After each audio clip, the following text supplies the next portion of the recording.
Hola a todos. Los números de los videos van bien, pero ya saben que si algo de lo que yo digo tiene sentido, por favor, compártanlo con siquiera una persona. Por otro lado, si nos ocupáramos de asuntos coyunturales, tendríamos que hablar de que cómo se quema el mundo, bueno, al menos en el Amazonas y un montón de partes demasiado grandes, tanto al norte en Rusia como al sur en Brasil, o al poco más o no tan al norte, que es las Islas Canarias, o en Estados Unidos. Bueno, incendio.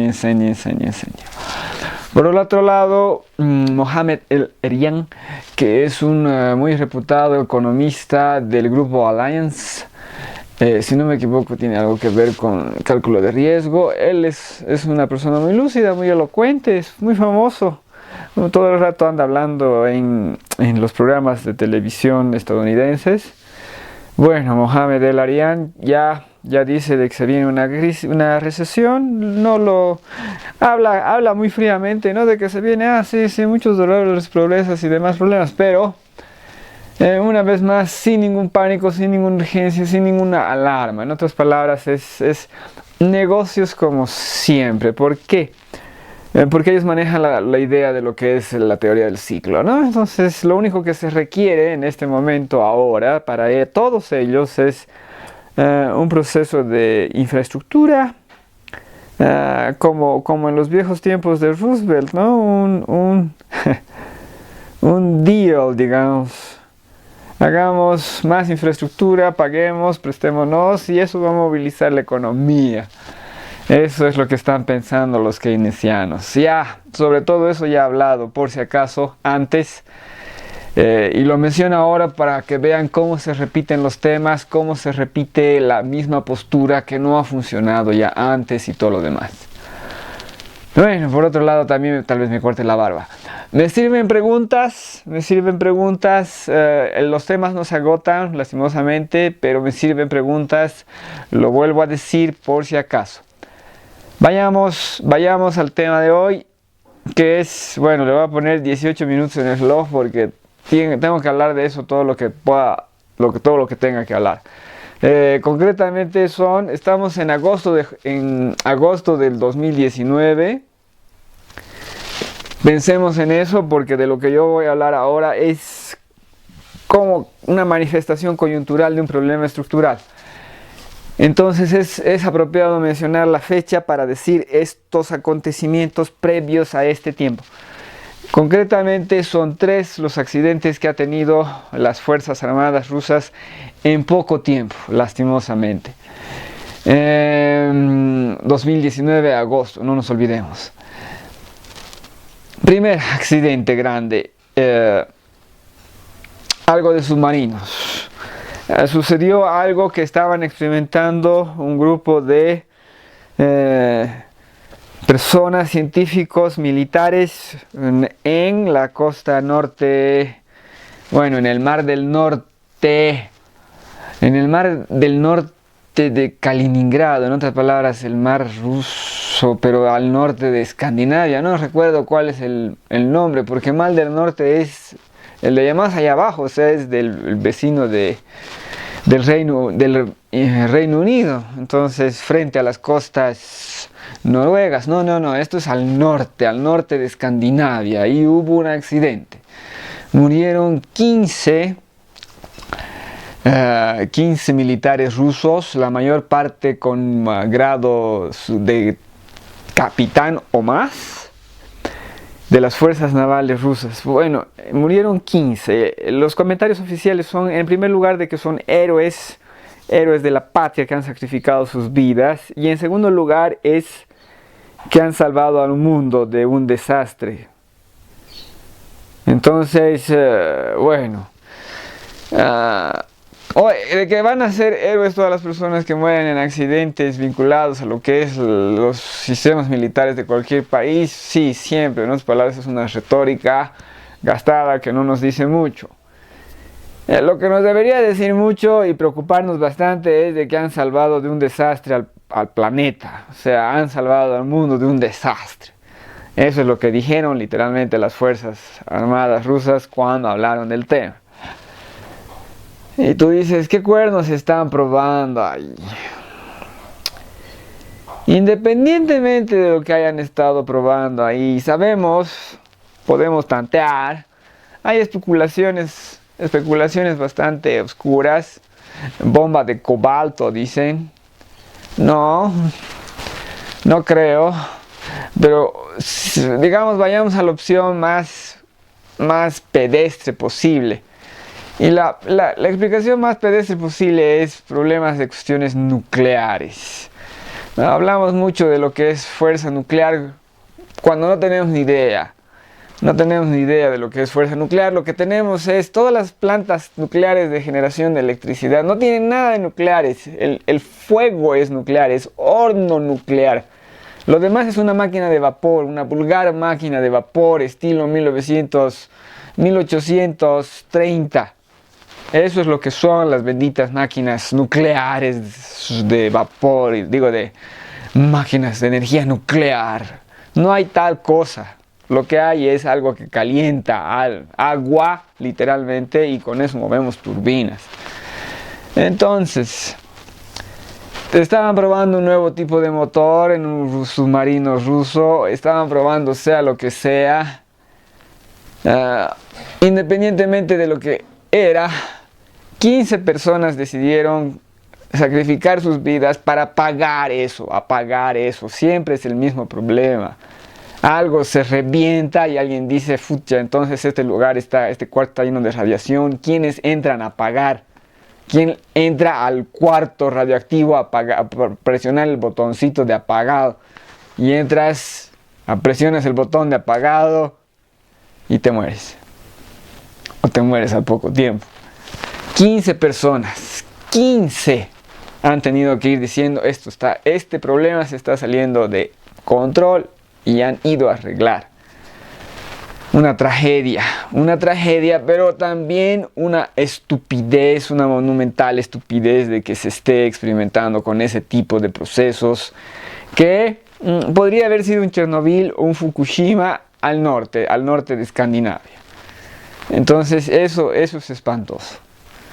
Solamente esa posibilidad ya es un horror. Si es algo más, es peor todavía. Primer accidente. 15 marineros rusos muertos en el mar al norte de Kaliningrado. Bueno, al norte de esa parte rusa. Al norte de Escandinavia. Ya. Por no acordarme bien del nombre. Creo que es mar Ártico. Segundo accidente. Segundo accidente de las maquinaria bélica rusa. Un accidente en la parte siberiana, en más o menos digamos el medio o más allá de los Urales. ¿Cuál fue el accidente? Es un polvorín, en otras palabras un almacén de municiones. Un almacén de municiones sacada, pum pum pum, generando unos fuegos artificiales mortales. Hay que evacuar a toda la gente. No sé cuántas personas murieron. También es un accidente que sucedió no hace tanto, digamos, no sé, 2 meses, 3 meses. Ya. ¿Por qué sucede ese tipo de cosas? En primer lugar, los almacenes de municiones requieren de supervisión y requieren de ir descartando las municiones. Si tu munición, no sé, se la produjo hace 7 años, digamos, los componentes químicos dentro de las municiones son sumamente explosivos. Pero también interactúan entre ellos e interactúan colapsándose a sí mismos y interactúan con lo que sea que los esté recubriendo, o sea, el propio metal de la munición. Y en algunos casos se van a poner inestables y es por eso que lo que se debe hacer es estas municiones están caducas, hay que vaciarlas. Pero ese es un proceso caro. Es un proceso caro y es muy meticuloso. En primer lugar eso. Digamos que se van volviendo en algunos casos más volátiles. Esa es una de las posibilidades. La otra de las posibilidades es que haya sucedido digamos, un soldado ruso haciendo lo de los rusos, que es beber demasiado vodka y estar borracho y no cuidar su comportamiento dentro de lo que es un área muy peligrosa y de rato en rato decir, ¿qué pasa, Tovarich, si le hacemos ting ting ting a esa munición y boom? Cualquiera de esas dos opciones, la necesidad de mantenimiento, un mantenimiento meticuloso que requiere muchísimo dinero y que no se ha hecho. El personal al que no se le da lo suficiente, nunca se le da suficiente a ningún personal del mundo y digamos requiere una altísima responsabilidad por parte del personal. Cualquiera de estos dos problemas posibles o cualquiera sea digamos el enfoque que tú veas, lo que sucede es un problema de fondos. Un problema de asignar un montón de dinero para deshacerte de un montón de municiones inútiles. Y la incapacidad del sistema para hacerlo de una manera apropiada. En otras palabras, sucede eso porque es muy costoso todo el bendito proceso, hay muchos pasos en todo el bendito proceso, y si no tienes cuidado en todos los benditos pasos del bendito proceso, tienes la posibilidad de accidentes. El accidente que sucedió con este campo de municiones o este depósito de municiones enorme es muy grave y asumo que muy costoso y todo lo demás. Entonces es una tragedia más. No sé cuántas personas han muerto. Se veían unas imágenes espectaculares. Por suerte el pueblo está aquí. La base está a kilómetros. Y ahí es donde tienen el depósito. Pero es una base destruida para el pobre ejército ruso que está en este momento demasiado exigido. Y ahí vamos a concluir cuando después discutamos el tercer bendito accidente. El tercer bendito accidente ruso de las Fuerzas Armadas. Y sabemos qué es y sabemos todo lo demás. Hablemos de eso. Han muerto 5 personas. En este caso es pruebas de un vehículo aéreo. Y hay una carga normal de radiación en el ambiente y hay 20 veces más, o sea, se dispara la radiación durante un breve periodo de tiempo a 20 veces más. También en lo que es en la zona de Murmansk, en otras palabras, al lado de lo que es Escandinavia. Sabemos que estaban probando, es un bendito tipo de avión. Se conoce este principio desde los años 70 o más, antes incluso, que es la de calentar con un motor nuclear, o sea, en otras palabras, un horno nuclear, porque no hay motores nucleares. Un horno nuclear, tú calientas aire. Entonces tú haces suficiente presión con el aire, digamos 100 y tantos grados, unos benditos tubitos en los que se va a ir acumulando ese aire caliente y lo que tú tienes es un motor de avión. Literalmente con aire caliente tú puedes tener un avión volando. Ahora, ¿qué tipo de avión vas a tener volando así? Es obviamente un misil, ¿no? Un misil que tú puedes hacer que vuele durante cuanto tiempo tú quieras. Las razones por las cuales utilizamos el horno nuclear en vez de un horno de diésel o un horno de carbón es porque el horno nuclear, los componentes que lo calientan duran durante décadas. Eso no quiere decir que esos componentes no sean después nocivos por miles de años, o sea, más de 5.000 años. O sea, ¿qué tipo de sociedad va a utilizar energía que va a dejar componentes letales por los próximos 5.000 años? Dios mío, ya, qué estúpidos. Entonces estaban probando ese bendito aparato, ese bendito motor de ese tipo de avión, y obviamente les revienta en sus manos, en sus caras. ¿Por qué? Porque lo que tú tienes que hacer es calentar aire y después tienes que comprimirlo.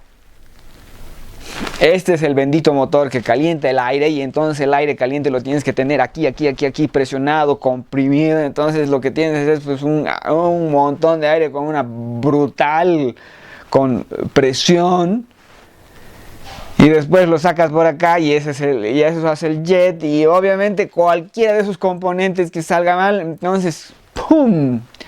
Y mueren 5 científicos rusos. Ya.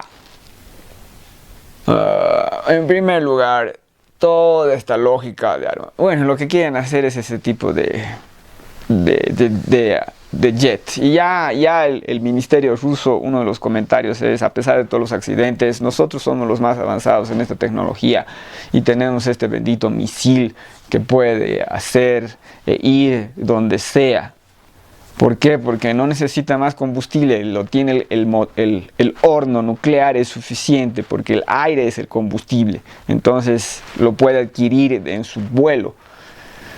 Ya, todo ese tipo de armas, todo ese tipo de bravatas. Entonces estos son los 3 accidentes. ¿Qué muestran estos benditos 3 accidentes? En primer lugar, es parte de la desubicación humana de hacer estupideces y hacer estupidez tras estupidez tras estupidez y seguir haciendo estupideces hasta que digamos basta. Basta de tanta estupidez, por si acaso. Pero también tiene que ver, y es concretamente el problema, que los rusos tienen enfrente suyo y con retórica hostil en muchísimos aspectos, tanto a la Unión Europea como a los Estados Unidos, cuando no debería haber ninguna retórica hostil, todo debería ser una retórica amigable, así de fácil. Amigable con los rusos y amigable con su economía, con su sociedad, y una oferta total de ayuda. O sea, sí, los benditos europeos, que son unos tarados en toda su política exterior, deberían, en esa su tarada e imbécil política exterior, extender la mano a Rusia, y en todos los niveles, a nivel político, a nivel económico, a nivel militar, a todo, o sea, porque no existe una amenaza rusa. Así de fácil es, no existe una amenaza rusa. O sea, lo que sucede es una educación de la Guerra Fría, o sea, pero eso ya es hace más desde el 91 que no hay, o sea, no hay una capacidad intelectual para superar esquemas mentales completamente caducados. Eso es una vergüenza, y eso, digamos, y es para ese tipo de cosas que hago este video, porque si solamente 3 personas o cuantas puedan cambian esa mentalidad caduca de lo que es Guerra Fría, entonces ya sirve de algo. Pero hay otro problema más subyacente, que es, digamos, que los rusos, entre otras cosas, tienen un mercado de armamentos, y eso es muy importante para su economía, es crucial, se podría decir, para su economía, que es de país subdesarrollado, que depende de prácticamente recursos naturales y armas. O sea, es demasiado grande la propia pobre estructura industrial heredada de la Unión Soviética, que no han podido reemplazar eficazmente por problemas que tienen que ver con todo lo que hablamos. Crisis de límite. Ya. Pero entonces, precisamente por eso es que se deberían los Estados Unidos, los europeos, ayudar a Rusia todo lo que pueda. Por ejemplo, se debería desarrollar una buena economía agrícola. Listo. Ya.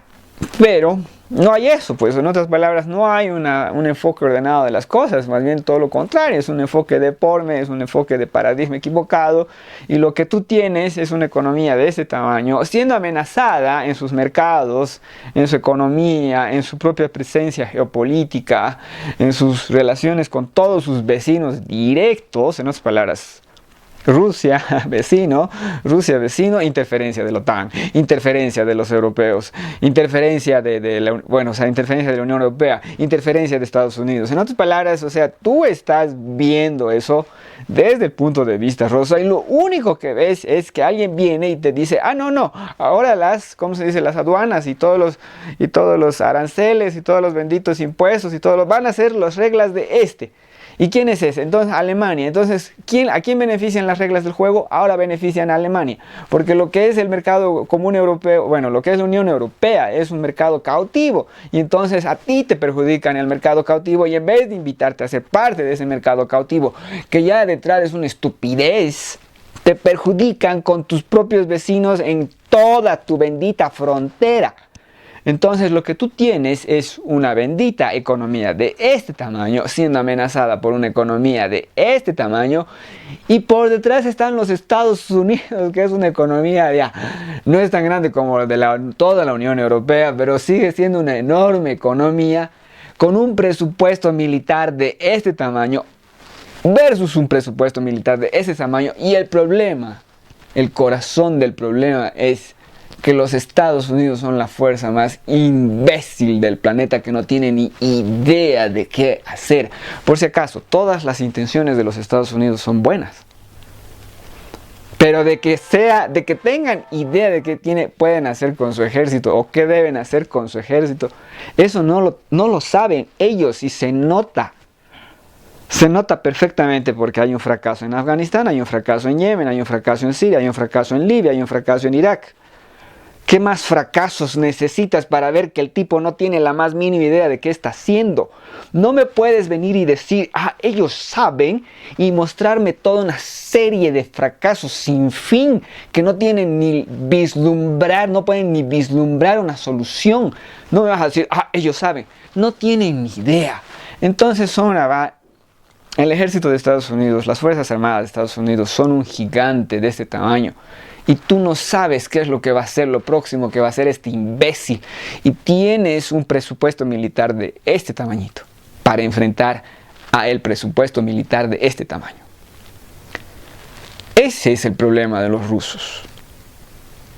Y teniendo en cuenta la naturaleza del armamento que están probando, la naturaleza de la no guerra que tiene hoy en día, o en otras palabras, las tensiones militares que no son guerra tienen unas formas monstruosas.